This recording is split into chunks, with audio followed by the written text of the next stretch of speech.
praktikum ada baiknya kita awali dengan doa. Doa dipersilahkan. Doa dapat diakhiri. Nah, ketika di lab ada beberapa peraturan yang harus diperhatikan.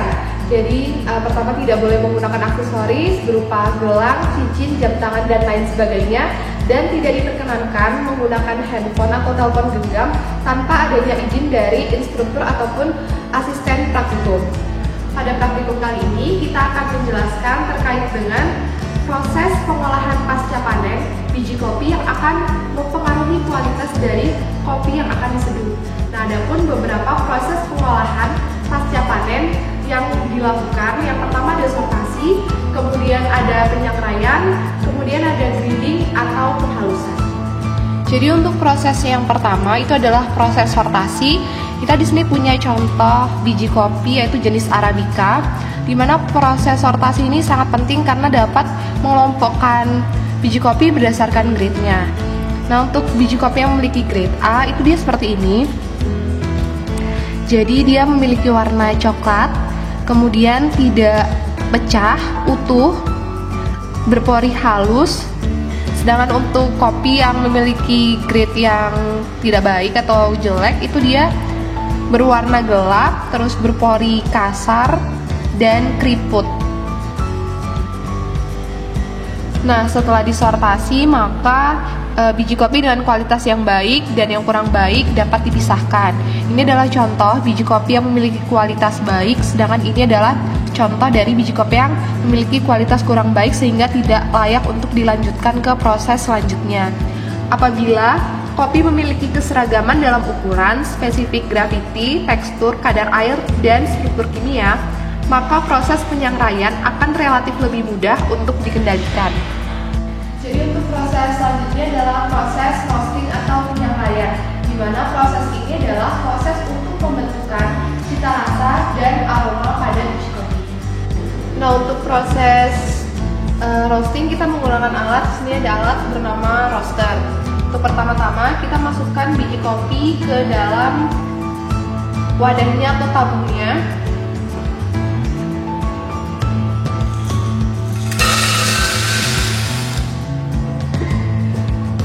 Setelah itu kita letakkan di alat utama, kemudian kita tutup, kemudian kita sambungkan dengan sumber listrik, kemudian kita nyalakan dengan menekan tombol power.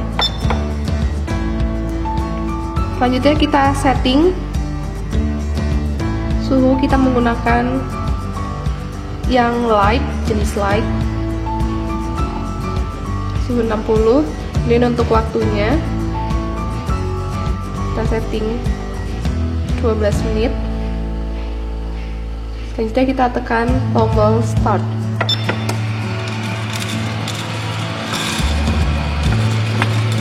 Umumnya tingkatan roasting dibedakan menjadi 3, yaitu light yang menggunakan suhu 160 sampai 170 derajat Celcius, medium yang menggunakan suhu 170 sampai 180 derajat Celcius, dan dark yang menggunakan suhu 180 sampai 200 derajat Celcius. Untuk menentukan suhu disesuaikan dengan jumlah kuantitas biji kopi yang akan di roasting. Umumnya, waktu roasting yang digunakan berkisar antara 10 sampai 20 menit, di mana acuan tersebut harus disesuaikan dengan karakteristik fisik maupun kimia dari biji kopi.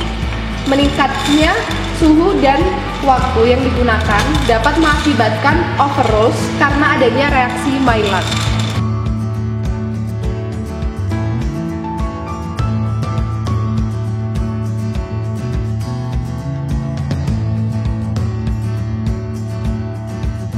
Jadi setelah melalui proses roasting, kemudian proses selanjutnya adalah proses grinding atau penghalusan. Di sini kita menggunakan alat yang bernama grinder. Ini kita menggunakan grinder manual. Nah, proses grinding ini dapat mempengaruhi dari tingkat kepekatan seduhan bubuk kopi. Semakin halus bubuk kopi, maka akan semakin banyak partikel yang akan terekstraksi karena banyaknya intensitas air yang mengalir di sela-sela partikel kopi yang kecil. Hasilnya pun, kopi akan menjadi lebih kuat dan intens. Sama halnya dengan roasting, proses grinding pada umumnya menghasilkan 3 level. pada ukuran partikel, yaitu coarse atau kasar, medium atau sedang, dan fine atau halus. Jadi berikut adalah langkah-langkah untuk menghaluskan biji kopi menggunakan grinder manual. Jadi pertama kita lepas terlebih dahulu tuasnya, kemudian kita buka tutupnya. Nah, di bagian bawah ini itu ada mata pisau yang akan menentukan tingkat kehalusan dari bubuk kopi yang kita inginkan. Kemudian kita pasang tuas, kita tekan. Apabila kita memutarnya searah jarum jam, itu partikel yang dihasilkan akan semakin halus. Tapi ketika kita memutar berlawanan arah jarum jam, maka partikel yang dihasilkan akan semakin kasar. Nah, kita akan mencoba untuk yang tingkat kehalusan yang paling kasar.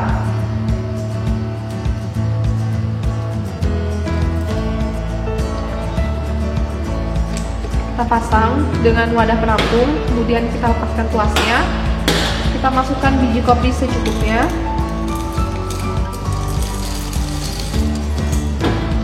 Setelah itu kita tutup.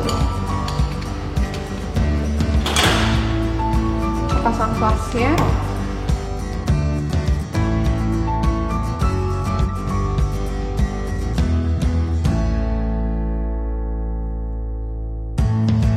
Jadi setelah kita gunakan, maka alat ini harus kita bersihkan terlebih dahulu dengan cara melepas bagian-bagiannya, kemudian kita bersihkan menggunakan kuas.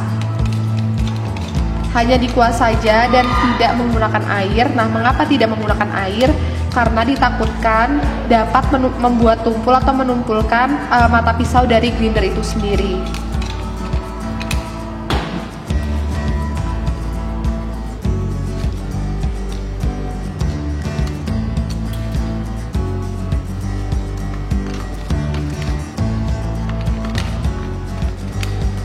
Nah, setelah bersih kemudian kita susun kembali.